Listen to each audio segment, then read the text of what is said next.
Good morning, students. I hope your Monday morning is starting off well. I hope you had a great first week of this spring semester here at the University of the Cumberlands. Hopefully your first week of exploring the New Testament went well also. Your week two assignments went live this morning, so those are now available for you. This week, in regards to your assignments, you're going to have it'll be the same assignments you had last week. So you're going to have your unit quiz, you'll have your discussion, you're going to have your reflection, and you're going to have your accomplishment paper. So it'll be the same 4 assignments that you had last week. I'm going to be starting the process of grading your week 1 assignments and getting those assignments returned to you with feedback. Just wanted to encourage you too, when you do receive your assignments back with the feedback, make sure that you are going into the scoring rubrics so that you can see the feedback that I do provide. Because typically when you open up your scoring for your grade, you're going to see there'll be a note on there instructing you to go to the scoring rubric so that you're able to see additional feedback.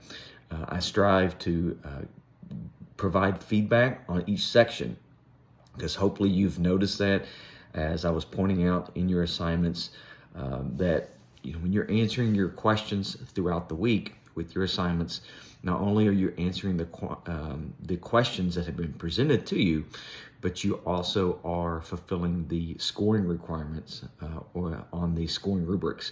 So you're fulfilling those requirements. Those are requirements that are from the Missions and Ministry Department. So those scoring rubrics have been designed to meet each one of the aspects of your assignments, whether it's the discussion, reflection, or the accomplishment paper. So typically when I'm grading your assignments, those rubrics are broken down into different sections. And so as I'm scoring your assignments, I'm scoring that on each one of your sections. So example would be, if you look at the scoring rubric on your accomplishment paper, you'll notice that it has different sections. So you're being scored on your doctrinal research, you're being scored on your exposition, you're being scored on your introduction / conclusion, closing prayer, you're being scored on your discussion and application questions, and then you're being scored on your grammar. So those are the sections you're being scored on your accomplishment paper. On your reflection, you're being scored then on 4 different sections. So that'll be scored on your understanding of the topic, your application of the topic, your personal reflection of the topic that you're writing about, and then also grammar. And then the same thing with the discussion. You're being scored on basically your overall understanding, personal reflection, personal understanding of the topic you're writing about, and then your responses to your classmates. And again, if you'll probably notice, in order to receive an excellent in that section with your replies to your classmates, those responses need to promote further discussion, and of course grammar last. So just wanted to point that out. So as I get into grading your assignments this week, that's what I'm going to be looking at. I'm looking at those, the fact that you're answering the questions from the ESV, and then also the additional resources that have been made available for you, that you're thoroughly answering your questions, and then also you're doing that in alignment with the requirements in the scoring rubric. So hopefully you did that. I tried to point that out in the assignment instructions. So hopefully you were going into not only answering your questions, but you were going to the scoring rubric, making sure that you were meeting all of those requirements in there. Because if you do, as you receive your work back this week and you notice maybe your score could be lower in an area, that could be because there was a requirement in the scoring rubric that was not completed, that was left out. So just wanted to really highlight this week again. I'll be getting into those assignments and grading those and getting those back to you. But did want to go over your week 2 assignments. As I mentioned earlier, those have been made available for you. And so going through the course content for this week, you're going to be reading 2 different articles out of the ESV. One is on the canon of the New Testament. The other one's on reading of the Gospels in the book of Acts. And so that's going to be your assignment reading out of the ESV this week.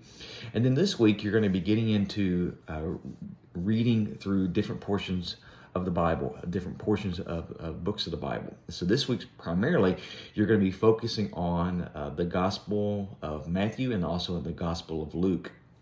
And so with that, your questions are going to be coming from those two Gospels.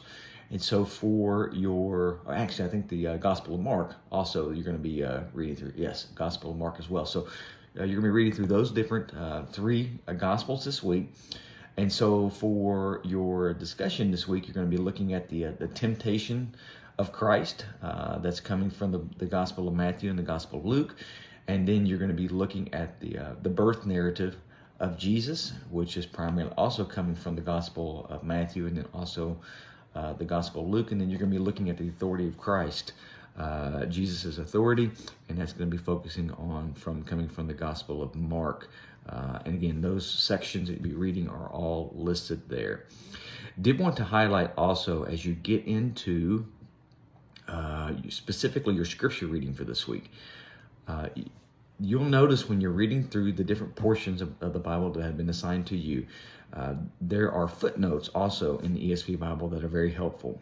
Those footnotes will provide a lot of important information that will help you in your overall understanding of the passage that you're reading, either the individual verse you're reading or the section that you're reading.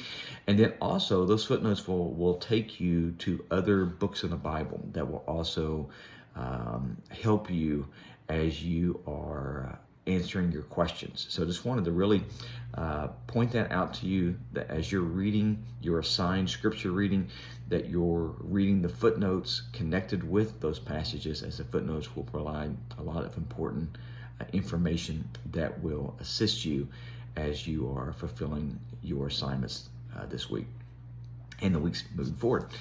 Again, if you do have questions at all, please do reach out to me. So if you have a question, about one of your assignments, if you have a question at all about one of the requirements in the scoring rubrics, please do reach out to me with those. I tried to, at the very beginning of the course, to post some videos that just kind of gave you a general breakdown of the scoring rubrics, but after watching those, if you have any other questions, please do reach out to me with those. I'm here to assist you to the best of my ability. Also, just wanted to make sure that you are thoroughly citing your papers, and that you've cited the ESV as your source as well, or any additional resources that you have used, whether it's a resource that I have provided through an article or the videos, lectures, or another resource outside of what's provided for you. Make sure that you are properly citing that in your papers. If you have any questions at all about citing, I know I did put a link in there in one of the course messages that I provided for you. You can always go to, I believe it's the Start Here section on your course icon. That's going to take you to kind of the university landing page where you can see different resources that are available for you. One of those is, I believe it's called the UC Citation Center. So you can go to find out specifically how you need to cite your sources in APA or in MLA. And then also just reading over that requirement. I'm going to encourage you just to read over with the university's academic integrity policy as well. So, but again, if you have any questions about that, please do reach out to me with that.